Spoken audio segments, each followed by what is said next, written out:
Memanfaatkan lahan atau pekarangan yang ada di sekitaran rumah ini mempunyai manfaat yang cukup besar ketika kita mau berbudidaya tanaman sayuran atau tanaman buah. Kami di pekarangan rumah ini menanam beberapa jenis tanaman, diantaranya ada tanaman tomat ini yang sudah relatif lebih besar. Terus ada tanaman terong. Di antara tanaman itu ada tanaman jagung. Ini sendiri adalah tanaman porang yang ada di tengah-tengah ini. Terus ini adalah tanaman sawi. Di sampingnya lagi ada tanaman okra. Terus yang paling ujung ini adalah tanaman bayam hijau. Nah, di satu sisi ada tanaman sereh juga dan kemangi. Nah, ini kenapa kita banyak menanam di dalam satu area atau dalam satu lahan.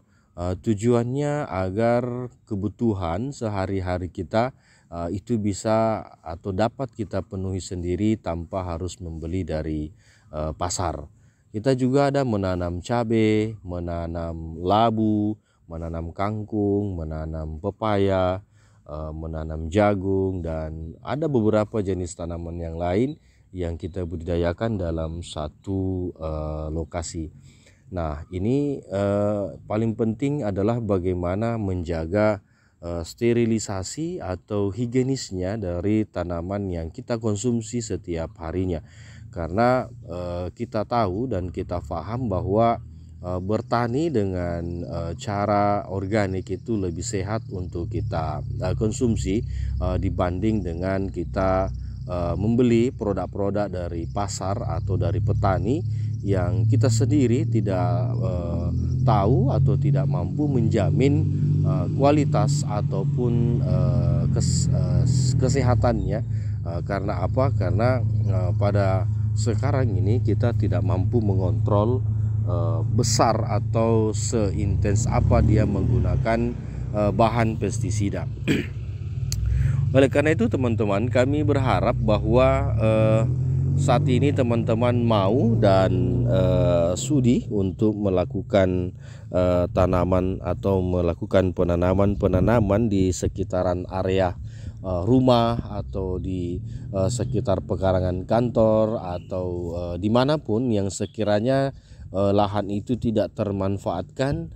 Mari kita manfaatkan untuk menanam tanaman-tanaman sayur, tanaman-tanaman buah, atau tanaman-tanaman obat yang semuanya berfungsi untuk kita konsumsi agar kita juga mampu menjaga kesehatan kita. Karena teman-teman perlu tahu bahwa faktor yang paling mahal itu adalah kesehatan. Nah, salah satu penyebab sehat atau tidaknya satu manusia itu tergantung dari apa yang mereka konsumsi. Kalau kita melihat teman-teman, banyak petani menggunakan pestisida yang sintetik ataupun yang kimia itu tanpa kontrol, sehingga kita tidak mampu menjaga kandungan residu kimia yang ada di dalam sayuran tersebut. Begitupun juga dengan buah atau tanaman-tanaman pangan lainnya. Nah, inilah efektifnya kita mampu menanam sendiri, kita mampu budidaya sendiri, akhirnya kita panen sendiri, kita konsumsi. Kehigienisannya, kesehatannya dapat kita ukur, dapat kita dapat kita yakinkan diri kita bahwa yang kita makan ini betul-betul sumbernya dari organik. Nah, itu. Jadi dalam satu kebun ini kita menanam, ada di sebelah sana ada tomat, ada ada jagung, cabai, ada banyak macam yang kita sudah tanam. Ada juga buah-buahannya, ada pepaya, ada mangga, ada jeruk, macam-macam yang sudah kita tanam. Tujuannya adalah bagaimana kita istilahnya mandiri dari segi pangan. Dan yang paling penting kita menyiapkan pupuknya sendiri. Kita ada ini ada semacam penampungan pupuk, yang mana pupuk ini semuanya organik, bahannya juga dari daun-daunan, gulma-gulma yang sudah dicabut rumputnya untuk kita buat menjadi NPK yang betul-betul kemurnian keorganikannya ini bisa kita jamin 100%.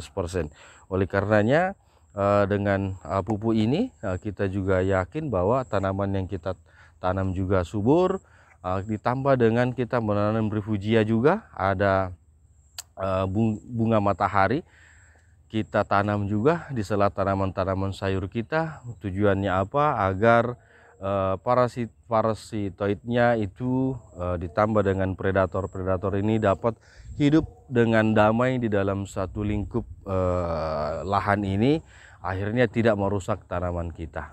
Saya kira begitu teman-teman, bagaimana kita memanfaatkan lahan yang kecil tetapi banyak tanaman yang bisa kita tanam, dan akhirnya kita mandiri sayuran dan buah. Kalau perlu nantinya kita budidayakan tanaman pangan juga yang secara meluas. Terima kasih.